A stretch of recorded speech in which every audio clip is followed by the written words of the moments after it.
ॐ मानो भद्राकृतवो यन्तु विश्वतो दब्धसो परितासुद्भिदः देवानो यथा सद्मिदवृदे असन्नप्रायुवो रक्षितारो दिवे दिवे देवानां भद्रा सुमतिरुजूयताम् देवानामोम्रतिरभिनो निवर्तताम् देवानां सख्यमुपसेदिमावयं देवान आयु प्रतिरन्तु जीवसे तान् पूर्वयानिमिदाहुमहे वयं भगं मित्रामदितिं दक्षमश्रिधम् अर्यमणं वरुणं सोममश्विना सरस्वतीना सुभगामयस्करत् तन्नो वातो मयो भुवातु भेषजं तन्माता पृथ्वी तत्पिताध्यो तद्ग्रावाणा सोमसुतो मयो भुव तदस्विना शृणुतं धिष्णयायुवं तमीशानं जगतस्तस्तुष्पतिं धियञ्जिन्वमवसे हुमहे वयम् उषानो यदा वेदसामसदरुधे रक्षिता पायुरदब्ध स्वस्तये स्वस्ति न इन्द्रो वृद्धश्रवाः स्वस्ति न पूषा विश्ववेदाः स्वस्ति नस्ताक्षर्यो अरिष्टनेमि स्वस्ति नो बृहस्पतिर्दधातु पृषदश्वामरुता पुष्णिमातरा शुभं यावानो विदथेषु जग्मयाः अग्निर्जिह्वा मनवासुरचक्षसो विश्वेन देवा वसागमन्यः भद्रं कर्णेभिः शृणुमाय देवा भद्रं पश्येमाक्षभिर्यजत्राः श्रीरेरङ्गस्तुतुस्तुवः ॐ सस्तनु भीर्वशेमहि देवहितं यदायुः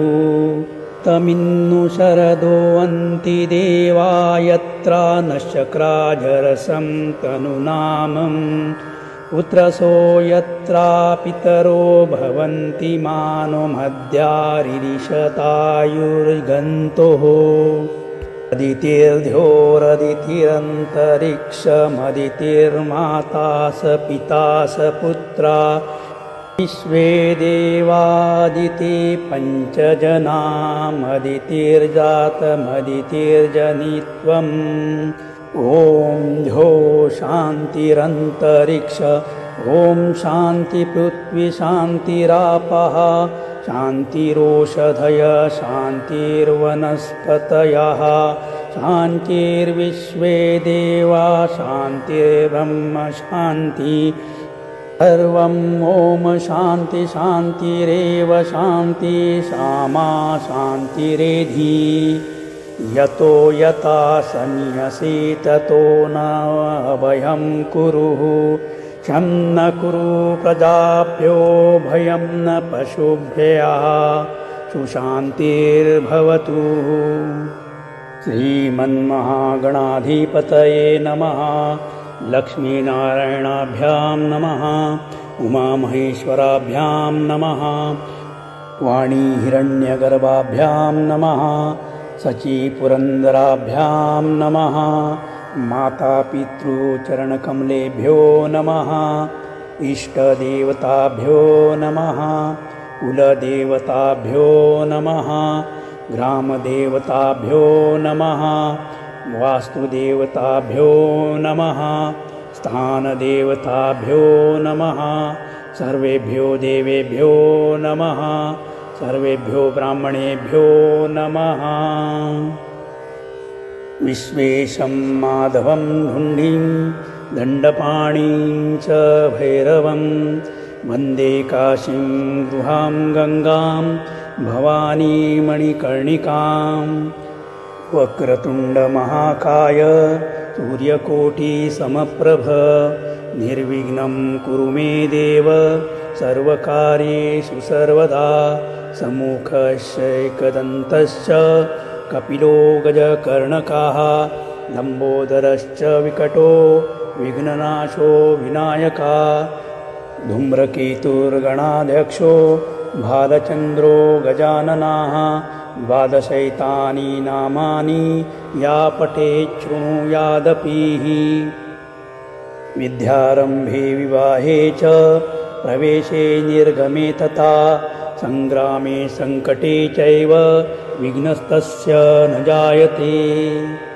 शुक्लाम्बरधरं देवं शशिवर्णं चतुर्भुजं प्रसन्नवदनं ध्यायेत् सर्वविघ्नोपशान्तये अभीप्सितार्थसिद्धार्थं पूजितो यासुरासुरे सर्वविघ्नहरस्तस्मै गणाधिपतये नमः सर्वमङ्गलमाङ्गल्ये शिवे सर्वार्थसाधिके शरण्ये त्र्यम्बके गौरी नारायणी नमोऽस्तुते सर्वदा सर्वकार्येषु नास्ति तेषाममङ्गलं तेषाहृदयस्थो भगवान् मङ्गलायतनो हरिः तदेव लग्नं सुदिनं तदेव ताराबलं चन्द्रबलं तदेव विद्याबलं दैवबलं तदेव लक्ष्मीपदे तेऽङ्घ्रियुगं स्मरामि लाभस्तेषां जयस्तेषां कुतस्तेषां पराजयाः येषामिन्दीवरश्यामो हृदयस्थो जनार्दनाः यत्र योगेश्वरः कृष्णो यत्र पार्थोर्धनुर्धराः यत्र श्रीर्विजयो भूति ध्रुवा नीतिर्मतिर्ममः अनन्यान् चिन्तयन्तो मां ये जनाः पर्युपासते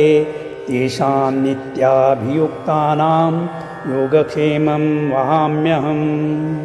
स्मृते सकलकल्याणं भाजनं यत्र जायते पुरुषं तमजं नित्यं भजामि शरणं हरिं सर्वेष्वारम्भकार्येषु त्र्यस्ति भुवनेश्वराः देवादिशन्तु ना सिद्धिं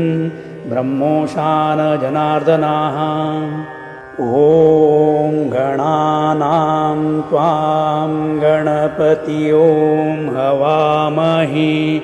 प्रियाणां त्वां प्रियपति ॐ हवामहे निधीनां त्वां निधिपति ॐ